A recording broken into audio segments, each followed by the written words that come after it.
Hey guys, I'm Rich from NeoWin, and today we're unboxing the OnePlus 9 series. As you can tell by the giant red box on my little table here. And if you've ever seen not just my OnePlus unboxing videos, any OnePlus unboxing video, there's a media kit, right? See? OnePlus 9 series media kit. This is probably the biggest one I've seen, and I'm guessing it's because they put two phones in the box. I don't know what's in the box. I haven't opened it. I don't open boxes before unboxing videos. That would be cheating. No. So, one of the biggest things about this phone is the partnership with Hasselblad. So, we're talking camera chops here, right? This is important because OnePlus makes such good phones, and we have to tell a little bit of a story here because they haven't always, and they are not the same company that they were 7 years ago in 2014. Right, so when they came out, I believe it was 2014, and I'm sure you'll comment if I'm wrong, which is fine. When they came out, you needed an invitation to buy the OnePlus One. You couldn't just go and buy it. It had a Snapdragon 801 processor, 64 gigs of storage, which was crazy at the time, okay? I think it was 4 gigs of RAM. It was a great phone, 1080p display, flagship specs for its day, and it was $350. At a time when, by the way, there was a 16 gig model for $299, and I don't think there's any evidence that it shipped, but whatever, that's neither here nor there. At a time when flagship phones cost like $650, $700, right? Obviously, they've went up since due to smartphone contracts and how that's evolved, but they called it the flagship killer. It was not the best phone on the market. There were problems. It had flagship specs, but there were problems, right? And then it had no marketing, so if you had a defective phone, you were pretty much screwed. So anyway, they came along. The prices gradually increased. And then when you got to like the OnePlus 7 and especially the OnePlus 8 series, people started saying it's not the flagship killer anymore, it's the killer flagship. Because really, honestly, this phone's $1,000. It's over $1,000, so, the Pro, by the way. The OnePlus 9 is 7 and change, which is competing with the iPhone 12 and the Galaxy S21. So, it's just playing in that regular space now. And now, for the first time ever, OnePlus makes phones that have processors that are not from the Snapdragon 8 series. So they have a Nord, which is the 7 series. Then they have others from the Nord family. The Nord N10 has a Snapdragon 600 series processor. The N100 has a 4 series. So now OnePlus is a lot more like just Samsung hitting every tier. And now this is the flagship tier. Okay. So, like I said, the camera has been problematic, right? Because you're playing now, like you don't have the option of being that but you don't have the option of being that $350 phone that has flagship specs, but the camera just doesn't take perfect pictures like some others, right? Now you're charging flagship prices. You better deliver, okay? So the OnePlus 7 Pro, the OnePlus 8 Pro, honestly, the display technology that OnePlus has been putting out there has been wild. It is so good. So good. It is such a delight to use. All these phones the last couple of years have been a delight to use. But the camera's just not, it's not where its competitors are. So now they're taking it seriously with this partnership with Hasselblad. Okay, so yeah, we do have two phones here. So this is the OnePlus 9 5G. I assume this is not retail packaging. This is the OnePlus 9 Pro. These boxes are identical. They're both 12256. The colors are Astral Black and Morning Mist. Personally, I think that forest green OnePlus 9 Pro is going to be the winner, but there's got to be more stuff in here, I assume, because there always is with OnePlus. These boxes always come with stuff, So let's see. They sent a couple cases along, and this big box, I'm going to guess, is a wireless charger. So this is the Warp Charge 50 wireless charger, and as we know, the OnePlus 9 Pro supports 50-watt wireless charging. The OnePlus 8 Pro, which was the first phone from the company to support wireless charging at all, supported 35-watt wireless charging. And then OnePlus used the excuse that so many other companies have used over the years, which is we don't support wireless charging because it's slow. So once they had fast wireless charging, that's what they used, okay? So yeah, only 2 cases, which is fine. This is for the 9, it's for the 9 Pro. But, so yeah, they came out with that 35-watt wireless charging. These are the second phones ever to have wireless charging because the OnePlus 8 didn't have it, the 8T didn't have it, and there was no Pro variant of that. So I say these because the non-Pro does have wireless charging this time, which is really nice. However, it's not warp charge. You're only getting 15-watt wireless charging from the OnePlus 9, which is better than not having wireless charging, to be honest. Because like if you use wireless charging, you've got wireless charging pads around the house, and you throw the phone on top and it charges. Fast wireless charging is great, but if you're used to being able to do that, you need to be able to do that. So we can just take a look at this little octagon here that the box unfolds to. So that's pretty cool. So if you're wondering why we've got an astronaut, it's because of the Hasselblad partnership. Now, if you're not familiar with Hasselblad, they made the camera. They made the camera that you see in this image, right? So they made the camera that was used by astronauts on the moon. Okay, so that's why you've seen a lot of marketing with astronauts and the moon. They call it a moonshot and all that stuff because that's Hasselblad's real claim to fame. Okay, so the first thing that I want to open is not the phone itself. I want to look at this wireless charger because there was a huge pain point with the Warp Charge 35 wireless charger, okay, which was that the cable was attached to the wireless charger. And let's see, it is not this time. Okay, so this is the charger. They said they used 2 coils, and it is different. The old one had a bar across here. They said they used 2 coils so you can hold the phone vertically or horizontally. But most importantly, it has a USB Type-C port on the back. I can't tell you how important that is because, and we have we have a cable and no wall charger. What? Anyway, but here's why that's important. Like the cable, not only was it attached to the back, it also wasn't long enough. So I used to have this thing sitting on the corner of my desk, and like on the back corner because that's the only room I had to put it, because it is a great product. By the way, it has a fan in the bottom, but yeah, so now you can at least use a different cable. Okay, so now let's actually get these phones open. You know something? I did have a OnePlus One back in the day, and I loved that thing. I had the bamboo back because you actually had you actually had removable backs on that phone.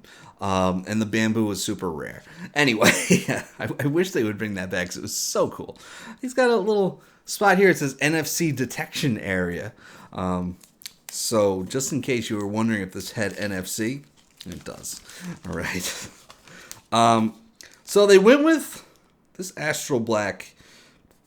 I don't think this is the one to go for. OnePlus does this sometimes. It's honestly like I'm not a fan of just that regular glossy black that we've seen. It's just I don't know. It's not my favorite. Okay. I think if we look in here, maybe we get nope. That is just an empty tray, which is fine. I thought we were gonna find like a clear case. We do have the charger in the box, of course. That Warp Charge 65T charger. So while we get 50-watt wireless charging, we have 65-watt wired charging, and that's on both phones, which is impressive. They debuted 65-watt wired charging with the 8T, so this is an upgrade even for the Pro. Okay, it's actually not an upgrade for the 9, which is I don't know, interesting. Maybe if you find that kind of thing interesting. Let's look at the Pro. Get that out of the box. Oh yeah, I feel like this is the winner right here. Obviously, the Pro is the winner. What am I talking about? Yeah. So, oh, this is glossy as well. I thought that this is the morning mist color, and it's just totally just a mirrored finish, which is interesting, and it's sort of it's sort of a gradient, right? Where you actually have this total mirrored part, but at the top it is more of like a frosted color. I'm not even sure how to describe it because it's still like a silver. It's like going from a mirror to like a glossy silver, because the glossy silver is not reflective like a mirror is. It's very cool.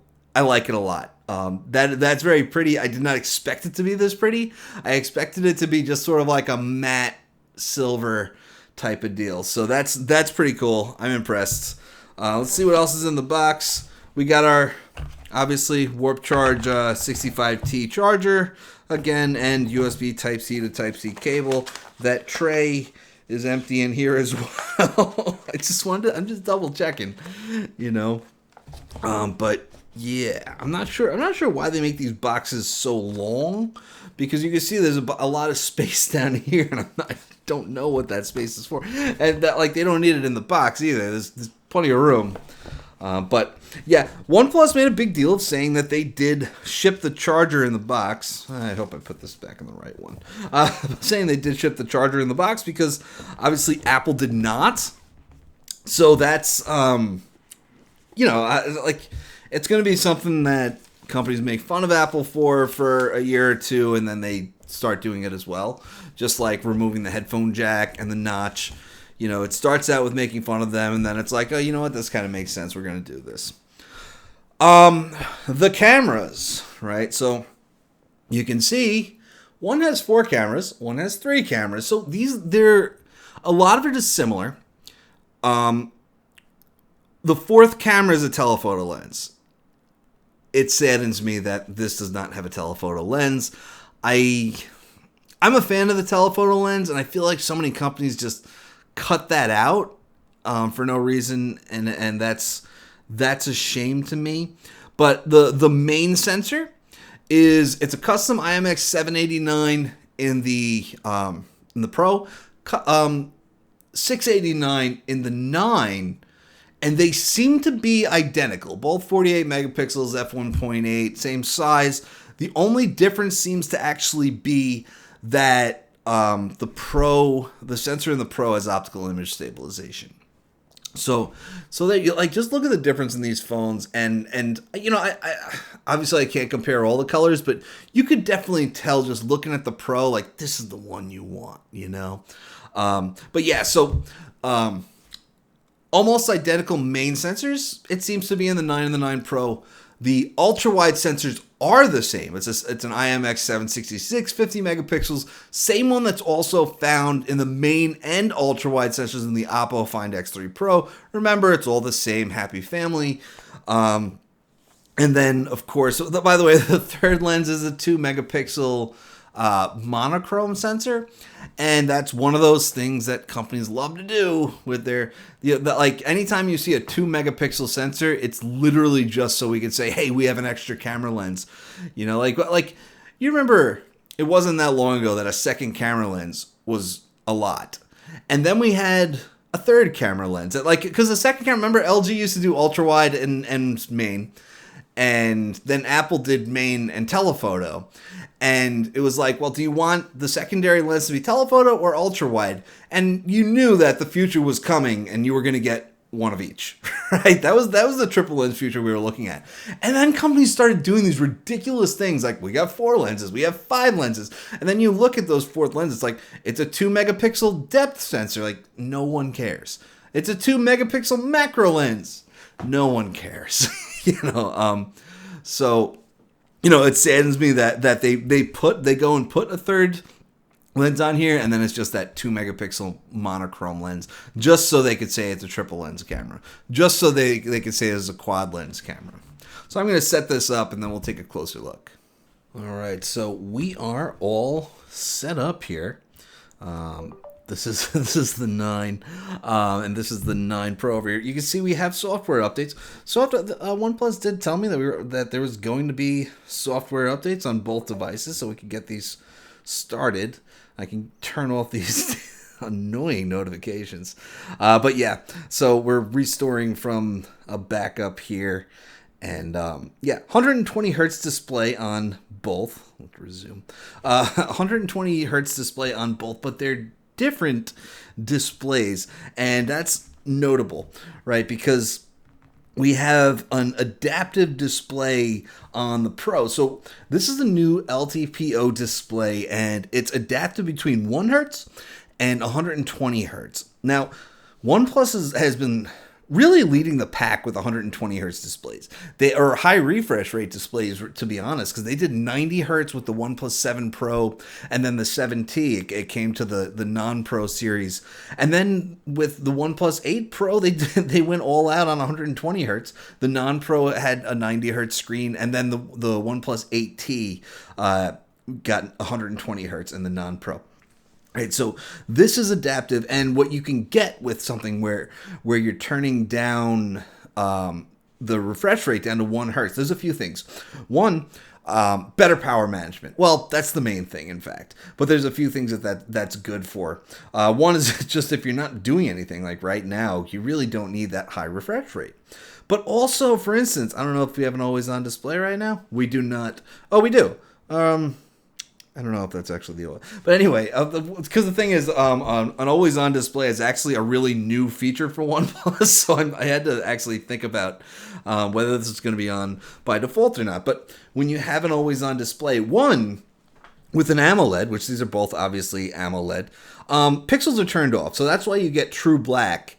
That's why if I turned off the light in here, and if it was nighttime, you wouldn't actually be able to see where the screen ends and the bezel begins because it's true black. With an LCD, it's entirely backlit. That's why when your TV is showing you something that's all black, you can still tell that it's on because it's backlit, even though it's trying to show you the color black. Right, so you're already saving power, but now you're lowering that refresh rate down to 1 hertz, and you're really saving even more power.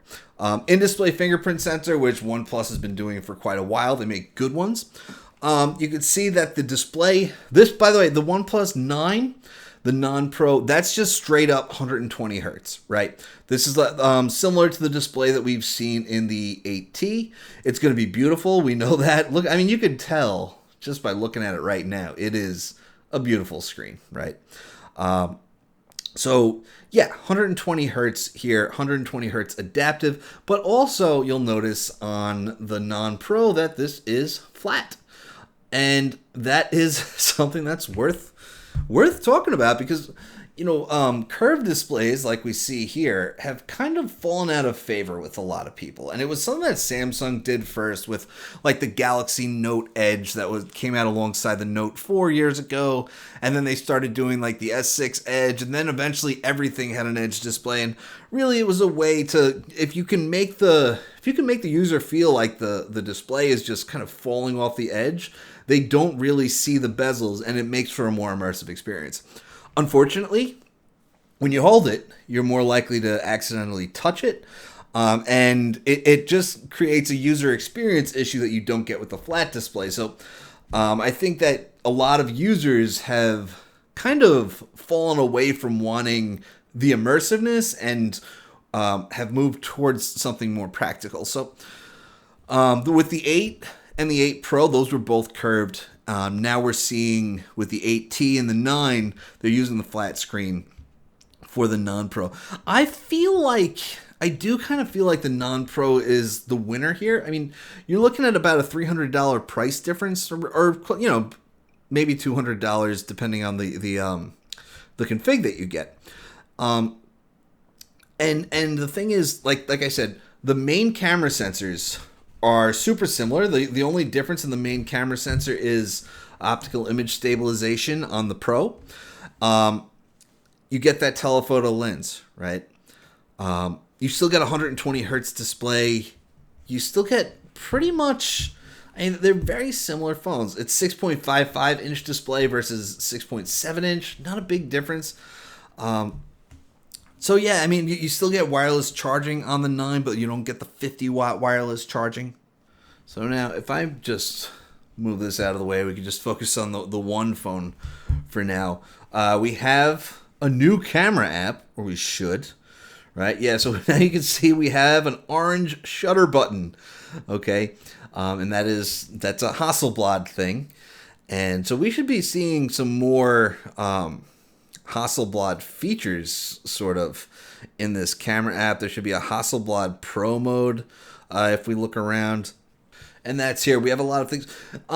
So the thing is, Hasselblad didn't really collaborate with OnePlus on the actual hardware, despite the fact that, you know, their brand is on the hardware, right? So they didn't really collaborate on the hardware itself. They collaborated on software, okay?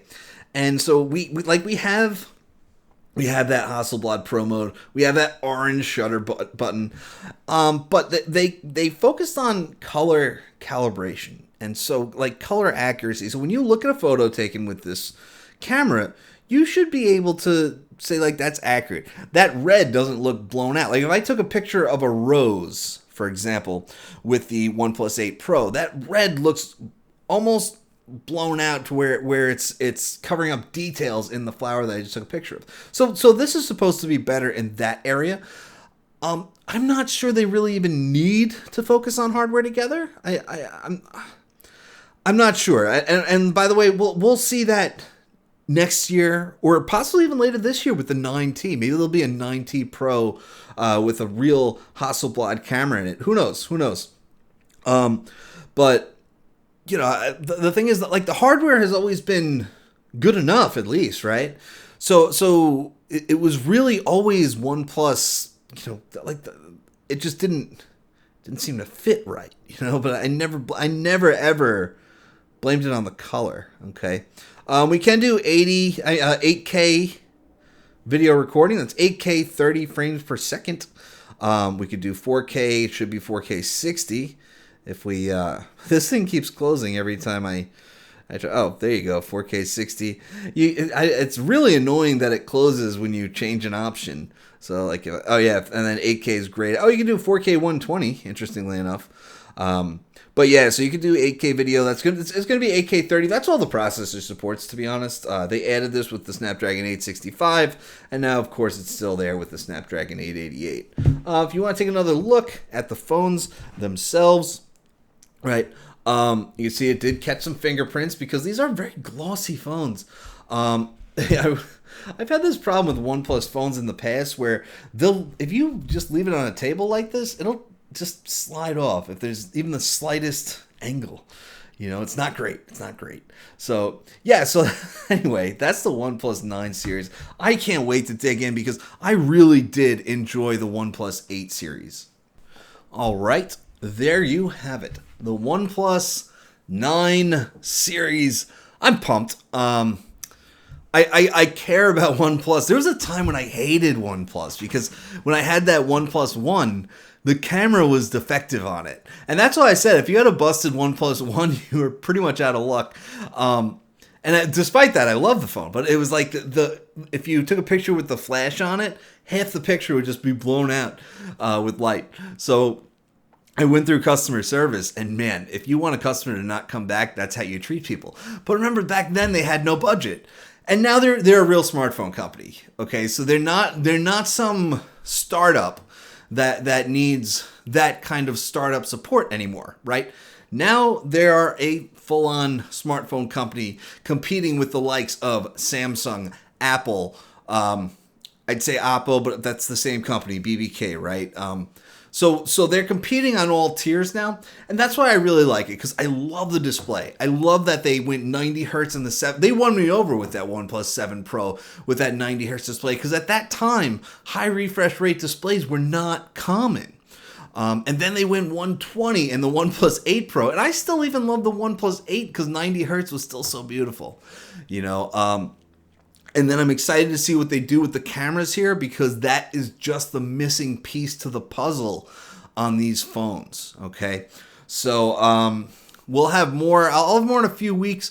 They did say they're going to send me the OnePlus watch in April. Nobody's got that yet, unfortunately. But we'll have to see what that brings when it does. Okay, so that's it, guys. I'm Rich from NeoWin. Have a great night.